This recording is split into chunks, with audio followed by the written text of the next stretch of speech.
Duct.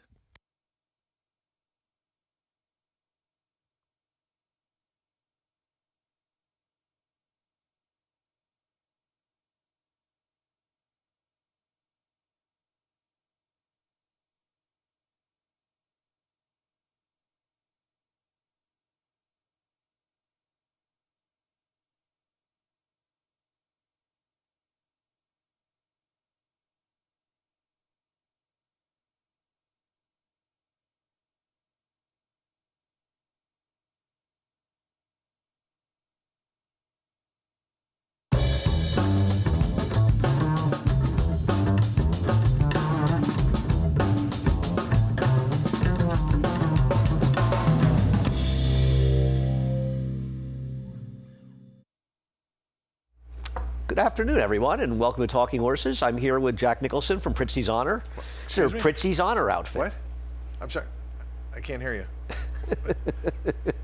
My coat is too loud. I can't hear you. I love that coat. No, I can't hear you. My coat is too loud. We were reminiscing about Pritzi's Honor. All right, listen, we never end up with enough time to do the show. We have 9 races today, so we're going to really get to work today. How you doing? I'm going to Canton after this. I'm going to accept to be in the Football Hall of Fame. Yeah, that could be good. Or Monday Night Football. A lot of people don't know about you. Yeah, it's the old Monday Night things. I like that. Can I just say, because this brings to an end another week for me here, this has been fantastic. I look forward to seeing you guys throughout the spring and the summer. So I finally went to Don Pepe's, because everyone says that you have to go and do that, the tradition near here. So I show up, and of course they're reminding me, you know it's cash only. I'm like, do I look okay? Yeah, I know it's cash only.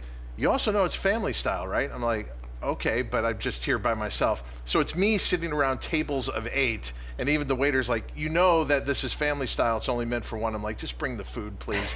But then I started to realize tons of horse racing, and the food is very good. Yeah. And so then I realized there's a prominent trainer next to me, and he's kind of like pontificating, and then someone does the, oh, so-and-so's next door, and then they got a little bit quiet. I just want anyone to know out there, if I'm in your restaurant, I'm not going to repeat what I hear the next day on the air. Yeah, I don't, you'd have to be an incredible jerk to do things like that, right? So, yeah, even if you don't like people, I don't think that's any. That's. I'm not going to come on the air and go, guess what? Guess what? I was sitting next to so and so, and they hate so and so. It's not going to happen. Anyway, well, Don Pepe's great. Yeah, it was very good. I was very impressed. So thank you to everyone who made the recommendation. All right, head over to Naira Bets. We'll recommend that. Derby 25 is the promo code. Derby, of course, drawn yesterday.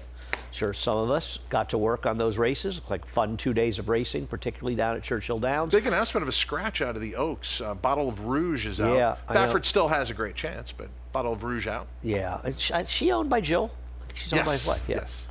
Yeah. I didn't like her, which might make them feel even worse that she's scratched. Right. What's the day rate for family? Do you charge a day rate? Like, does Jill get a bill? Here's your day rate for taking care of Bottle of Rouge. You're probably close enough to Bob to ask him that. Feel free to text him. Should we do a phoner with him and ask him what the day rate for his wife is? I just said I'm not going to tell people. It might depend. Yeah. It might be fluctuating. I mean, listen, I've never been married, so I don't know. You've been married, so things can fluctuate from day to day. And again, the key was married. Right. Yeah. There you go. All right. 20% exacta bonus. Opt in for that over at Naira Bets, in the optimistic hope that we hit some exactas today. We have a cross-country pick 5. 3 at Oaklawn, 2 here, including the Memories of Silver, which is on the turf. The only race remains on the turf, and man, we got a lot of rain, I got to tell you. We'll hope the track dries out. The good news is next weekend looks good. And finally, we're on from 1 to 6:30. You're on late. I am on early with Greg and Ray. I'm a first time with Jonathan Kinchin. Any scouting report? Anything that I need to know? Jonathan's great fun. I love working with Jonathan. We have a great time together. Okay. Well, can you imagine his shirts with this jacket? Well, you can torture Jonathan like I do with esoteric references, which you'll never be able to get any of them. I'm esoteric? Well, you and I kind of know a lot of ridiculous esoteric they just come to me. It might be why we bond on our general mutual patheticness. Race number 1. I've noticed a theme in Todd, and let me just say with Todd was called to duty very late, so I don't think you had as much time, but I've noticed a theme that you are going for speeds early because you picked Majestic Return to start. Yeah. Not that she can't win. And you know what? Wait, can win, yeah. Yeah, I'm saying she can win. Absolutely. And I don't think you can look back at yesterday's results and say that it was a speed favoring No, racetrack. I thought it was a fair track. Yeah, right? I think the only time it gets a little speedy, it looked a little bit later. First of all, they were off the turf races. But I think when you have a lot of standing water on the track, when it's raining a lot, but I don't anticipate that. But Majestic Return is the speed. They got to catch her. I'm just not a big fan. Well, here's the thing. I also think the optional 45 New York breds are tougher than the starter allowance conditions. Naive Melody is. Yeah, so there's two things at play here. I think it's the clear lead, and I think is in an easier spot. Speaking of Naive Melody, see, this is something you could ask Jonathan Genshin, where did the name Naive Melody come from? So I can ask him that later? Well, it's the first race, so you won't be on with him. Okay. You do know where it comes from. I do not. It's a Talking Heads song. Oh. It's not making sense. Wow. This must be, you know. Take me to the river. By the way, David Byrne, did you see he was out at Coachella? I mean, I'm not even surprised. even this He's part, gotten more incredible as time has gone on. Exactly. So we'll look at Meg's Foxy. Well, no, wait. We're going to look at Hey Cookie and Sheer Will, the last race for Sheer Will and last race for Hey Cookie. I felt that there was a reasonable argument you did not want to be on the rail this day, and this was a time when Flavian struggled a bit with the dead rail, and he was on it a little too much. And I think Sheer Will was badly compromised by staying inside on the bad rail, while the winner was towards the inside. She was in the two-path. I think that compromised her. I just thought she might be better than these horses, to be honest with you. Yeah, but she's supposed to have been better in her last two starts. Well, dead rail last time was bad. Well, what about the previous time? Well, arguably, and I don't blame Jose Lezcano for this, she ended up moving too soon. And I don't blame him for that. I think she ran a winning race. I think she's the favorite, and I'm on her. You're against her. Yeah, she's been the favorite the last two times and didn't convert against, I think, easier fields. Third time's a charm, but I can't argue with that. I wonder if Meg's Foxy Gray can really run her good races anymore, and she's not getting the lead from the two Majestic Return. Race number 2, you've once again gone to the speed and limited potential. Who is the speed, along with Mr. Papa Giorgio? But he's faster, right? Yeah, I would think so. And as far as handling the off racetrack, has done that before. How quickly do you think this track is going to dry out? They're listing it as muddy. Do you think we're going to turn this over and it's going to be good by race 3? No, it's not. There's not enough sun out. I think it's going to clear up gradually. I think you need the sun to come out for that to happen. Okay, so. I mean, I have to be honest. I'm not great at a drying out racetrack. I just look. They're I think tricky. every horse player has to handicap themselves. And over the years, I've struggled with racetracks that are drying out. Give me a sloppy racetrack, fine. Give me a fast racetrack, fine. But it's that track that's changing race to race. Because it can change during the course of the day. I agree. And you know, I don't. Unless there's a long perceived bias, and by the way, Unlimited Potential's win 2 back, I thought was the benefit of a bias. Unless there's been a sustained bias, I don't want to go into days assuming the track is going to play a certain way, because that's the time you get yourself in trouble. You can always adapt as the day goes on, and just because you do public handicapping, you have picks you made in advance, doesn't mean you shouldn't be trying to reevaluate things. Looking at this card today, there was one other thing that I wanted to espouse that out of my experience has worked for me, other than I'm usually not good when the track is drying out. That doesn't always apply to everyone else. But when it comes to turf races, and we knew early on that they were going to try and keep the stake on, and they did, but those races you know are coming off the grass before you know the scratches, I like to go through and look at the. Most people now with main track onlys will automatically go to the main track onlys and start their handicapping there. That's fine, but I like to actually look at the body of the field, look through it and go, okay, who do I think is going to stay in here? And if someone stays in the body of the field, I actually elevate that horse over the main track. There's a particularly crazy scratch we'll get to in today's 6th race. I can't for the life of me figure out how that horse is scratched. Emirates Road, we'll take a look at the last race, is probably the horse to beat in here as the heavy favorite, was an overwhelming favorite last time. And to be fair, I don't love horses claimed away from Brad Cox, which is why I didn't pick this horse on top. Gustavo Rodriguez has great numbers off the claim with dirt routers. He's 13 for 52, 269 ROI.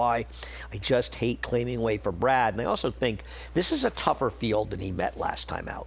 Oh, for sure. You know, an easy trip, and it's a very different sort. The wait list who he beat is okay, to be fair.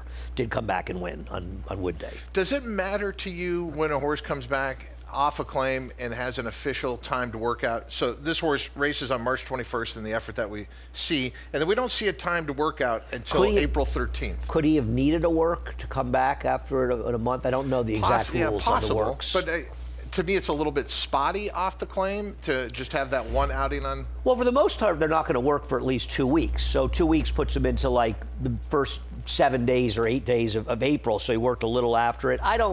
I don't know, because I don't know how much they've been out there. You have to look at different trainers, train differently, how much they work them.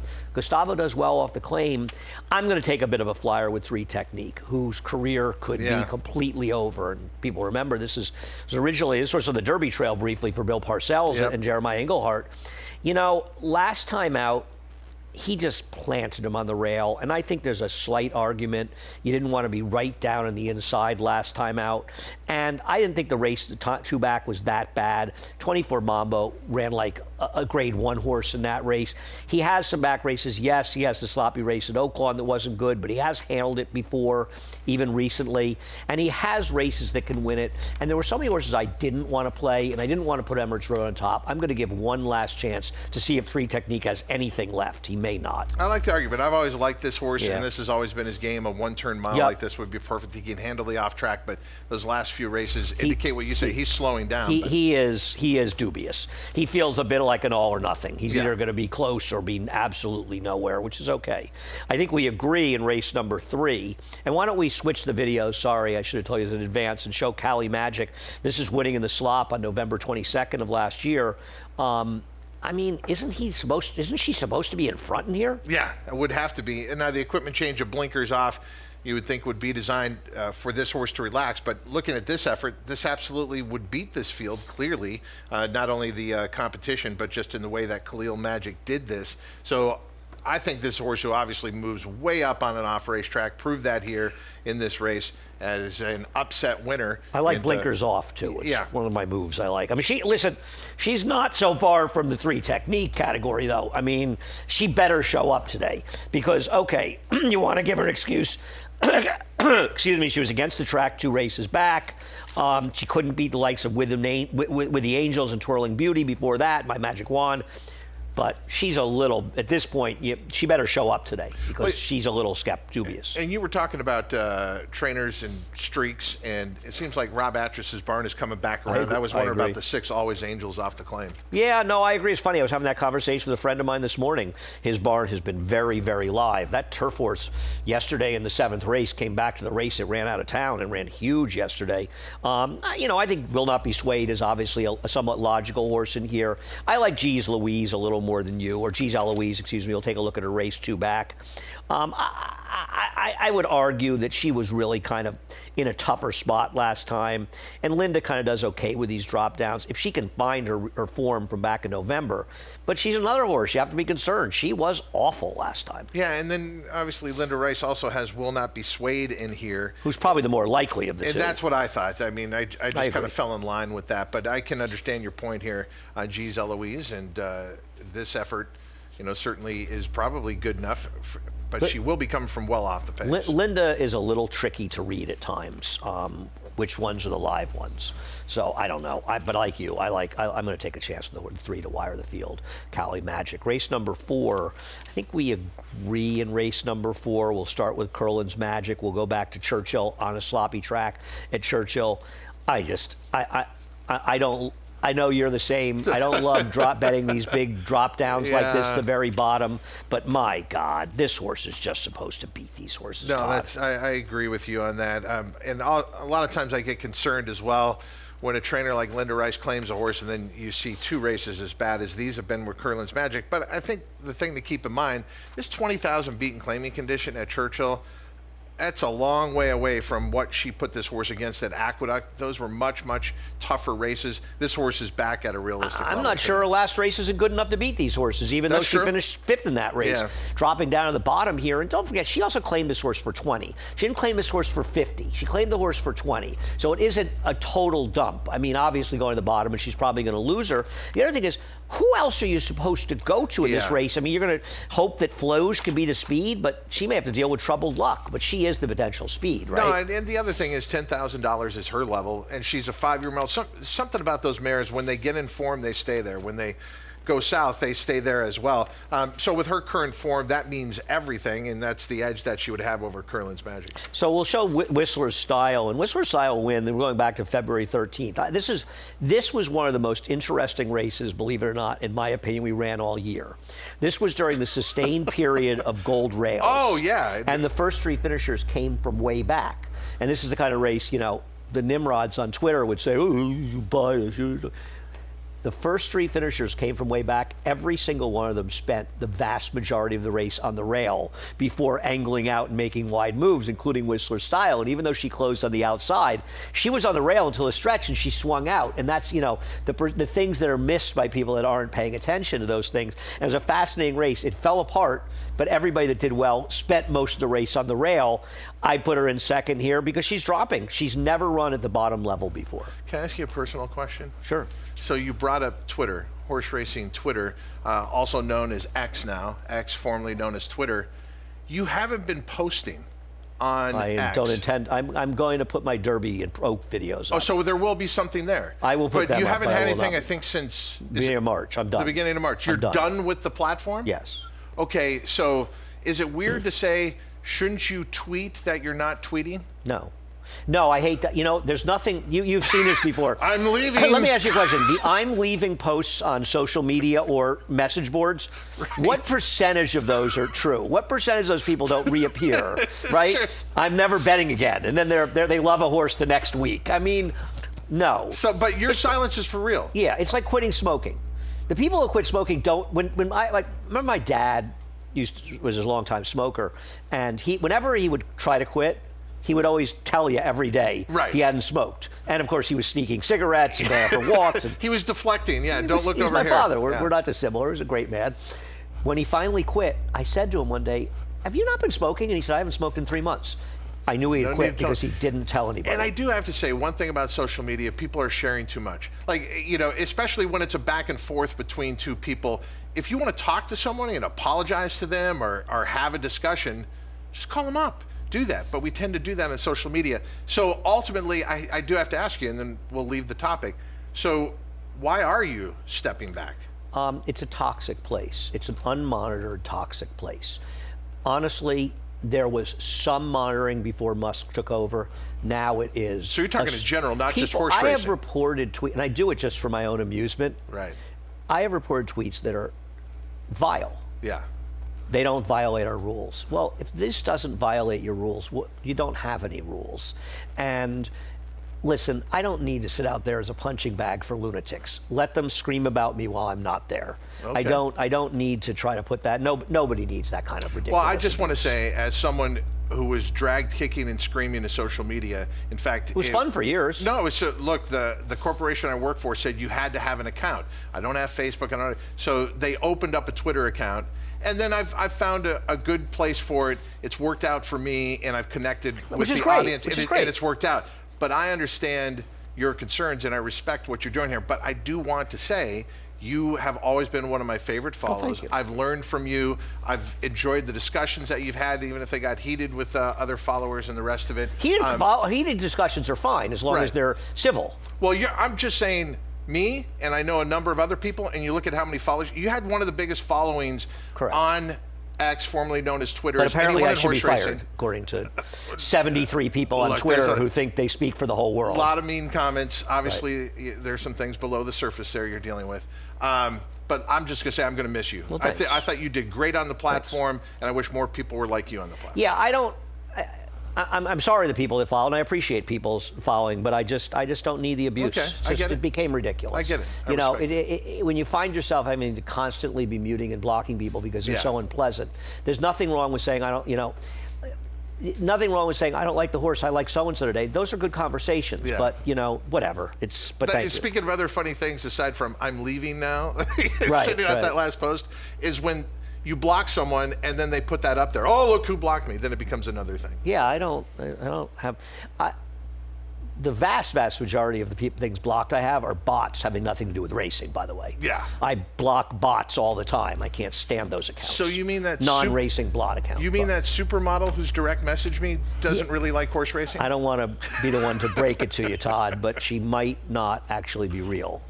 I know, and I hate to break it to some of you out there. I like the ones that refollow them back. Race number 5 is off the turf, and I think that it's funny, I was going to put the 4 on top. Yes. I was glad I didn't when you put the horse on top, because this is the most interesting horse in the race. I agree. Because this horse will be an okay price. This horse's race are pretty good. And this is what I was talking about. I came to this horse because I went through and I'm like, okay, I like this horse if this horse stays in. And once this horse stayed in, that horse had, to me, the best form, even over the main track. Monmouth races are good. Now, I don't know what this horse is going to be. I think maybe a fair price is 4-1. Yeah, I think a horse will be in the 4 to 5 to 1 okay, range. That works. Kathleen Damasi does not have a lot of success here, but she probably doesn't run a lot of horses that look as good as this one. It's funny, a friend of mine who plays Monmouth texted me last night. He said, I know the horse is for the turf, but don't leave 3% out of the fifth. I said, I actually picked her second. I agree with you. I picked Calling Card because I've got a thing for Calling Card. Really? Calling Card, I can really do this because, they sold him. Oh, right there. Kirk Wyckoff owns this horse. This was a 3 Diamond horse. He was sold in the sale. I teased Kirk about it personally because he's a good friend of mine. They ran him in some very stupid spots after breaking his maiden. He didn't run well last time. I think he's running in a realistic spot here. 32 was probably a good price to pay for him. And also, the thing about the race is, I agree with you on the 4. The 13 and 14 can win. We'll show Shellac's last race. Yeah. They're not very good, Todd. Shellac beat an I know he's got a big fig last time.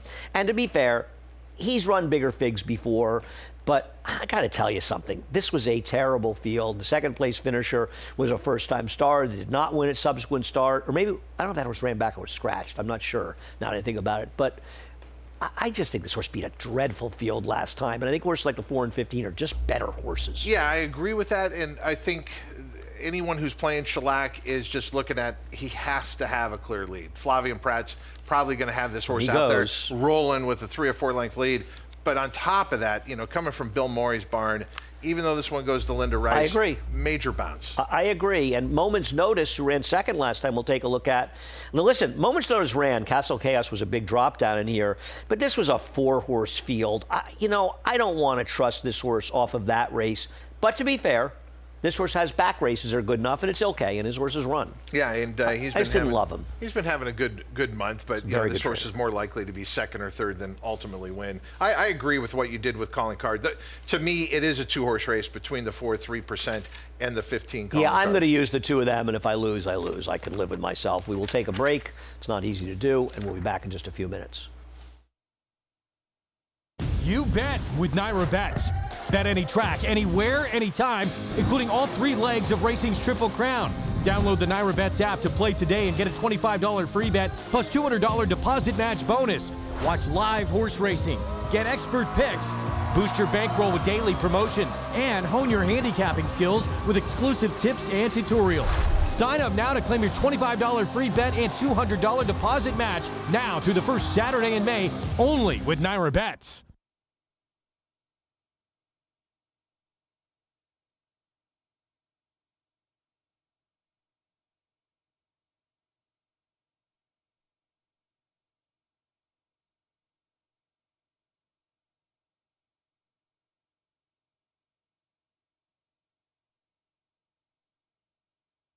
We're back.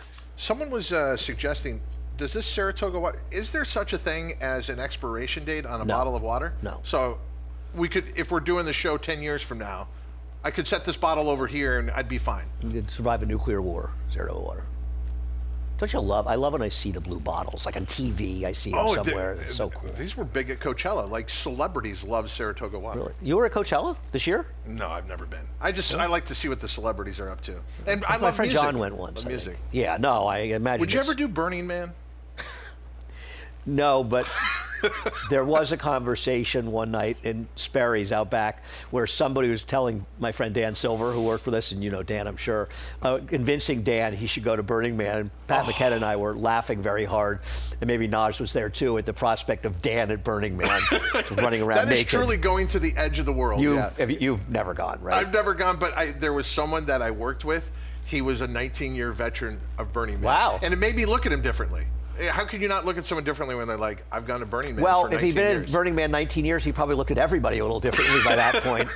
I've been there. Anyway, not at Burning Man, but I've been to a lot of dead shows. Race number 6. I don't know why Boston's Finest scratched. He was the horse That's to beat the one you said in this race. Okay. I don't understand it. Let's reverse the videos, if you don't mind, guys. Sorry. We both picked the 12 Circuit Court, and this is the win in Saratoga. She got the prep for Lisa on the turf.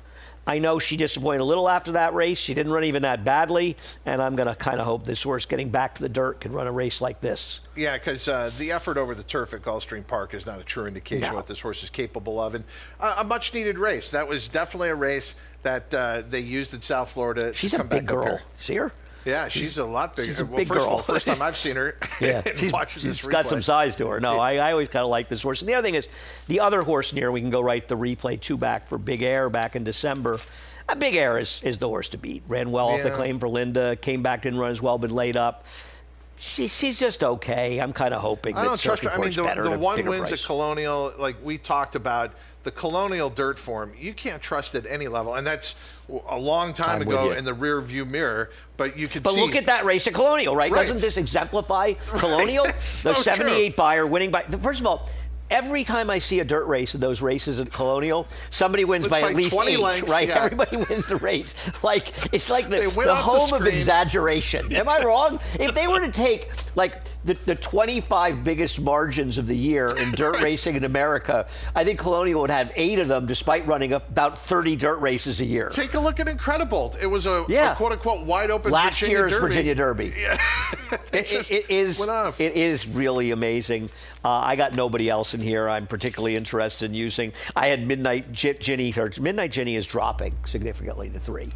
I'm going to throw her in as a C. For me, the 3-year-old filly Angle, but there wasn't, I made that horse my 4th selection just because we were getting light. Age may not matter in this race, by the way. Race number 7 is a fun race. And I'm going to start by showing Toxic Gray's first race. We go to race 7. I'm a big fan of Toxic Gray. I really think he has a lot of ability. The thing is, I think like one of the reasons he ran so well here is he was able to control up front. I just don't know how he controls it here with the 3 and 6 in the race. Yeah, that's what worries me about him. He's absolutely going to get a challenge. He was on a drying out racetrack here. Maybe the racetrack today. This was his day. Similar. This is a tougher spot. Yeah, I would agree with that. And I just think that the pace is going to be hot in here for sure. So you're going to get Sonogal Surge's last race. Was that a big bounce last time? I mean, that's the only way I can explain Kendrick's it. back on? The only way I can explain it. They do take the blinkers off, which seems, I mean, I'm not excited about that, but it looks like they're trying to find something out of that last race. The race 2 back was extremely good. If he could run that race 2 back, and he's not a need-to-lead type. He is, for me, a bit of an enigma in this race, and I'll use enigma again, because he feels like he's capable of running a race that's just too good for these, but he's a little tough to trust after last time. Alan Turing, I wish he were around to realize just how much he's been mentioned in his field over the last couple of days. A man who should be mentioned on a daily basis. I agree with you. Saved more lives than anyone ever. But another relation to D-Day, they're now doing a story about the weather guy. The guy who had to predict the weather and basically advise, should we go or should we not go? And imagine trying to predict the weather then. It's very different, obviously, with satellites now. Right. It's hard to get it right now. Yes. Right. I miss Dark Sky. Do you use the Dark Sky website? I used to use it for the track trends. It was the most accurate weather forecasting website you could find. Now, Apple bought it, and they incorporated in their app. But I find the app exaggerates weather a little bit more than it used to, but I miss Dark Sky. Remember in Saratoga, people would say things in Saratoga, I look at Dark Sky. Dark Sky was right way more often than anybody else. I think Grateful Dead did a 37-minute version of Dark Sky at Alpine Valley back in '78. I got in trouble because I made a Dark Star joke about the guy you were friends with in Minnesota. Yeah. I thought the race, the Dark Star, was named for the Dead song, but it was named, of course, for a legendary sports writer. I didn't get in trouble. It was well, and he beat one of the greatest horses of all time. It went 19 of 20. Raisin Native? Or no, Native Dancer. Native Dancer, yeah, yes. Native Dancer. That's the only loss that Native Dancer had was in the Kentucky Derby against Dark Star. I was at the famed Grateful Dead concert that Branford Marsalis played Dark Star at the Nassau Coliseum. It is a legendarily great show. It was one of those nights when you knew when you were there it was magical. It was very dark. Who do you prefer, Branford or Winton? Amongst the two. Well, Winton didn't play with the Dead, so I have a thing for Branford. Oh, I did want to ask you about Ignite the Light. I got a lot more to say about this race. Bramito coming back to win yesterday. Right? Yeah, no, I think Ignite the Light's a big player in here. No, I've got him in the mix. It's a very, very, very competitive race. Look at David's line. You know, the only one that's not taking money is Quick to Accuse. The horse I don't like is Chad's horse, Raise the Bar, who I think is going to take way too much money because he comes off this blowout win. He's now with Chad. And it's Sam Houston. I don't want to, yeah. First no disrespect to Texas. I wish we had the call because my great friend Nick Tamaro was calling the race. I agree. What happens is Sam Houston might stay there a little bit, and he's the speed. People are going to go for this horse. I hope for Chad's sake and my good friend that I'm wrong. I hate this horse today. Yeah, I'm definitely a stand against Raise the Bar because this horse is going to have to prove it coming to New York. I agree, and he's got to deal with Ignite the Light in the front end. I am betting on Bourbon Day. Why am I betting on Bourbon Day, you ask? Because he comes out of a key race, okay? Wow. You ready? Okay. Second place finisher, I think came back and ran 7 points higher. Okay. Third place finisher. Oh, you're doing this on figures. 13 buyer points higher. Okay. Fourth place finisher, 22 points higher. Well, we don't have time to get into this. I've done this dissertation on this. I think key race is the most inaccurately used phrase. I'm glad Steve Davidowitz is no longer living to hear this because I learned it through him, and I think it's one of the most potent handicapping I don't think angles. Steve would disagree with me on this, on my theory. Really? First of all, they'll run a loaded maiden race at Del Mar or Saratoga, and people say it's a key race when two horses come back out of it. The average purchase price in those horses is about $600,000. Of course, horses are coming back out of it. To me, a key race is not one necessarily where you get winners out of it, but horses that elevate their performances significantly in their next starts. Okay. Horses drop out of a maiden special weight into a maiden claiming race and win it 4-5. Two of them do that. Do you think that should be a key race? So you think it's more pertinent to look at the figures earned out of a race and declare it a key race? Yes. I want to see how horses run out of the race, especially when you find a race where horses come back and see a big portion of them just run better. I don't know what it is. It's like a magical thing. And you know, on Davidowitz, who I knew was fairly friendly with, and he's a lunatic, but he was a brilliant guy. I mean, horse players are lunatics. Oh, no, he was abrasive. I say that out of, So when I was coming up at Canterbury, he was in the press box, and he was doing the bankroll for the Minneapolis Star-Tribune. Steve has a huge effect on the game. Yes, and he took an interest in me, so I read his book. I took a lot from that. Betting Thoroughbreds is a great book. Yeah, and it was reissued and the whole thing. I agree with you on that. But as you said, an interesting guy. He even wrote a book on Richie Havens, which was one of his favorite, and Woodstock and the whole deal. I see. You see Richie Havens at Fairway. He lived in my neighborhood in the Upper West Side. So there's nothing better than seeing two music celebrities I've seen in Fairway. Richie Havens and Trey Anastasio. It's about fish, right? It's great to see Trey at Fairway. Nobody cares. He was kind of the first person that I had read a book, and I'm like, wow, I'm with Steve Davidowitz. It'd be like meeting Andy Byer. No, Steve's a legend in this game. So don't kid yourself. But his mood could change like that. He's as big a nut as any of us, and that includes you and I. Right. And so, look, listen, he taught bias to Andy Byer. Byer writes about him extensively in Picking Winners. I mean, I don't know if I should say this because he's gone and he can't say whether or not he said this, but I'm just telling you, he said, I'm not going to say it. Okay. But no. To deny Steve's influence on the game is wrong. When you do a Mount Rushmore of writers of handicapping books, up there with Byer. He's up there with Byer. Ainsley. And then egos clash. It's like, I know that they were close at one time, but then you have an ego. I mean, Steve would have dinner with Andy and I in the 90s down in Florida. Yeah, but I'm saying to me, he would say things that I thought were sharply critical of Byer, and I didn't know Byer. I just knew him from his books and the rest of it. That's just Steve. Yeah. And I'm saying that's the whole thing. And Steve could take it. He wasn't a child. There was a great pizza place that there's another character in Andy's books named Charlie. It's not his real name, who I know. He's in at least in Picking Winners. I don't know how much more he is. Andy, Steve, and Charlie and I, the real Charlie. Charlie knew weird places. There was this weird biker dive bar in Florida near Gulfstream that had the best pizza. Tremendous. We used to go there, and I remember having dinner, and it was, and I can talk as much as anyone like you, so can Charlie. Andy's a little more reticent. Davidowitz talked, I think, 90% of the time, which is not easy to do when I'm sitting at the table, as people can probably surmise. And but again, no, Steve's a legend. Great respect, but the personality could change. He used to get all the tapes, for the Breeders' Cup races before videos were live. They used to have these parties. I never went to them, but everybody would watch the videos from races. Anyway, we got to move on. Just one more quick Steve Davidowitz story. So I said he was doing the bankroll for the Minneapolis Star-Tribune, and so one of the, we were talking about the late Chuck Striva. He told me one of the first pieces of advice he ever got in horse racing is don't do a public bankroll. And I know you've been trapped in that at Saratoga before, but you did very well. So it's a long meet in Minnesota. He's given $1,000 to start. He comes down to the final week and he's at 200. And so he proceeds to put on a clinic. Really? It's like bet 80 to win on this horse. If this horse wins, you parlay it to this. So he has all these instructions, and he gets the bankroll up to like 2,000 after the last day, and he just puts in his column, the bankroll lives. But I was just, to me, you know, he would do the Ciro seminars with us, and we do have to move on because we got 2 races left. Sorry. And he was great. Yeah. Great. I mean, in seminars, handicapping, great. No, Steve's a legend in the game. Race number 8. We'll show Quiet Street, who I have on top after the scratches. I like Smexy a lot in this race. I'm sad to see that she's not going to run. I thought that horse would have loved the yielding turf This course is the Miss Grillo, where I thought she ran very well. I don't know really what happened. It does say she popped the gate last time.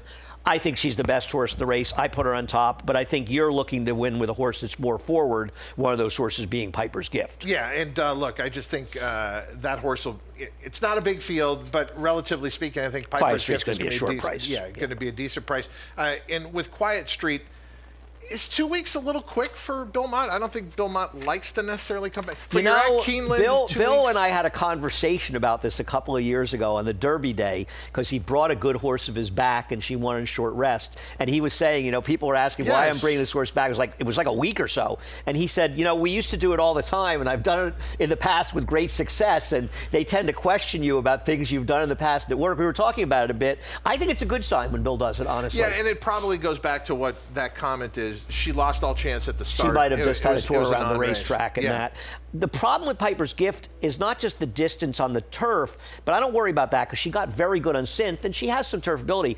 Don't you think Imperatrice gets in her way? Isn't Imperatrice going to be in front? And Imperatrice, I think, is a smidgen dangerous. You know, her dam was okay on the turf. Yeah, I agree with that. And out of a Scat Daddy mare, her forward gal was a good race, and she had no shot last time. Navona Dale, this is her race, actually. I don't know why we're showing it, but apparently they want to show it, even though it's an off-the-turf video, but we don't need to show point of reference. I thought she was fine. I think she ran well. And Navona Dale is not as bad a race as it looks, because that was a pace that completely fell apart. So I think she's a little dangerous. Fitzwright, you've got Fitzwright in there for Chad. I'm not sure she's really very good. No, I mean, I just looked at the effort on the good turf course and those Tampa.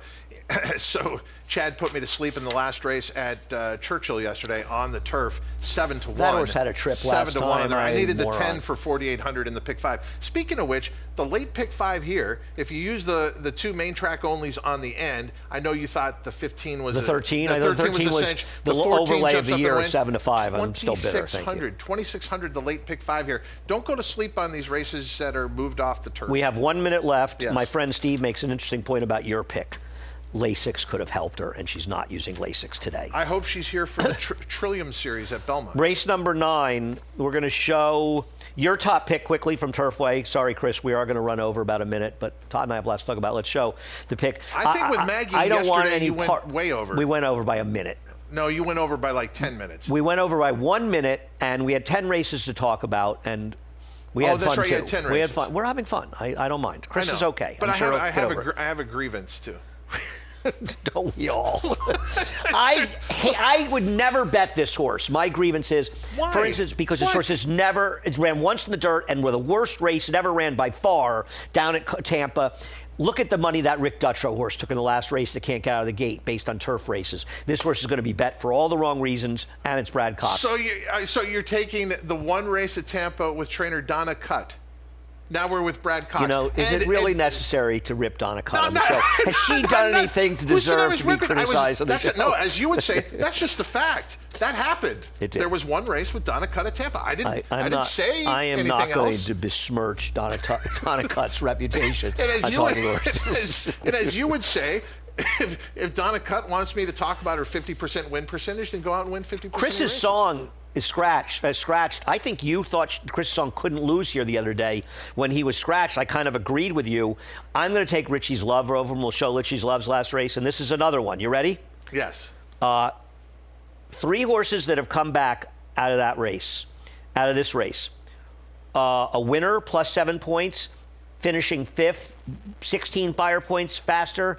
I'm sorry, the 5th place finisher ran 16 buyer points faster. I think the 8th place finisher finished 2nd and ran 17 buyer points faster. There is an indication, and it's going to come up again, this could be a key race. You have totally turned my world upside down with making key races about Let me tell you, points. From the grave, Steve Davidowitz is very happy to hear we talked about it today. And if you haven't read that book, Betting Thoroughbreds? Absolutely. It's a great 100%. entree into handicapping. One of the great books in horse racing.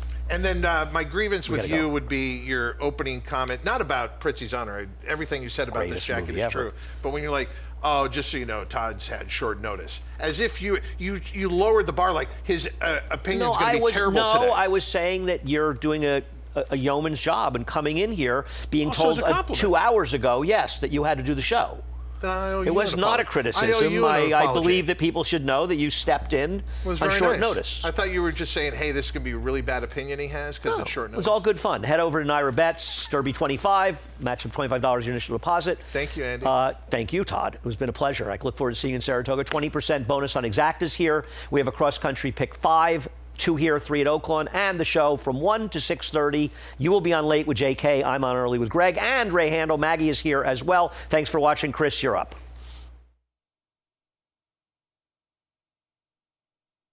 Hello, ladies and gentlemen. Welcome to Aqueduct. At this time, we ask that you please rise, remove your caps as we honor America with the playing of the national anthem.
Thank you, ladies and gentlemen. Welcome to the New York Racing Association live racing at Aqueduct.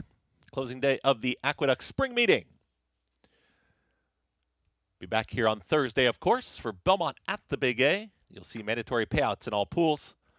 This being closing day of the Aqueduct Spring Meet.